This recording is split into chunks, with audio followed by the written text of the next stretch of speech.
I do want to say that as I've been back in my district in the last 100 days, it has been my goal to get to every one of my counties and to visit industry, to also do town hall meetings, and to visit with the elected officials.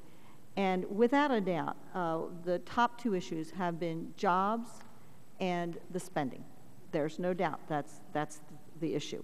But what I am hearing from those that are creating jobs is that they are scared.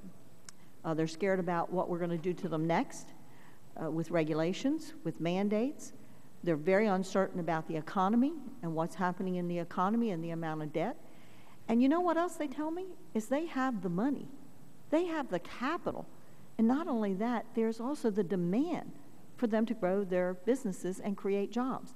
And if we want to help the middle class people to get back to work, that's what we need to do, is to make sure that we're helping those who are creating those jobs to have an environment where they can grow. And certainly piling up more debt is not giving them certainty that they can use their capital, that is hard-working capital, to put into their business to find out that they're not going to be able to reap a return on it.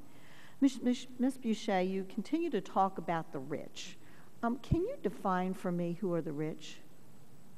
In what, in the context of what I was talking about in terms of the tax cuts? Yes, certainly. You talk about the rich and the wealthy, continued in both your testimony and also in your written.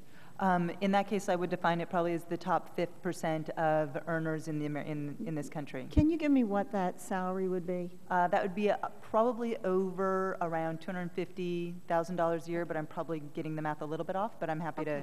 So someone who has invested everything that they own, put their life on the line, and they go into business as a small business entrepreneur, and they finally make it, and they make $250,000 a year, which I mean, by your definition, that's rich, but I would argue with you if you were to ask some of my businesses who have really worked hard to get there, and they finally are making a good salary, good income, they would not probably consider themselves rich, but you consider them wealthy, you consider them rich. So what we should do is we should tax them at a very high level and punish them for being successful.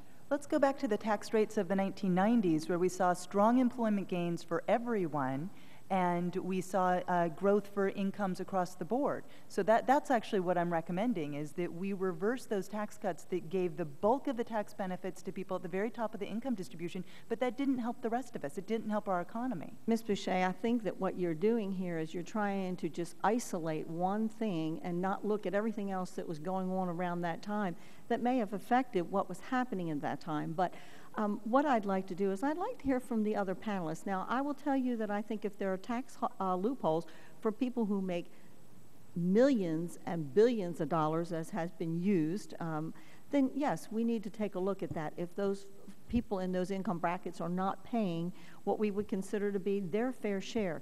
But to say that we want to punish those who have been entrepreneurs and done well, and they truly are the American dream. I mean, that's what we want. We want the American dream. I'd like to hear from the other panelists. What do you think about that? Can I just a very short point, is the fact that we always talk about the 90s and how it was great, and how, and it's always used by the other side by saying, look, marginal tax rates were increased. But I would also like to remind people that during the Clinton administration's year, spending spending in real terms only grew by 12%. 12%. And that was a significant impact, because when you increase spending, people understand. When you increase spending massively, people understand that there will be tax increase in the future, and that actually creates a lot of uncertainty and force them to stay home. But I think I would just give an example of I'll say good things about my in-laws. My father-in-law is retired, but he was a small businessman in rural Oregon. And when you're the owner there, you work hard for a long time. You sacrifice. You take the risk. If profits are low, you go without because you still have to pay your employees. When things turn out well, then you get the rewards. They're taking a risk and sacrificing certain times in order to get that in later days when they do succeed. The more you penalize that, the higher you tax that, it reduces the incentives to do the sacrifices that are needed to make the economy grow. And Mr. Chairman, I know that I'm out of time, but I really want to make the point here, since this committee hearing today was about how we create jobs, that we do not lose sight on the way we create jobs, and that is by entrepreneurs, because 80% of our economy of businesses are created by entrepreneurs.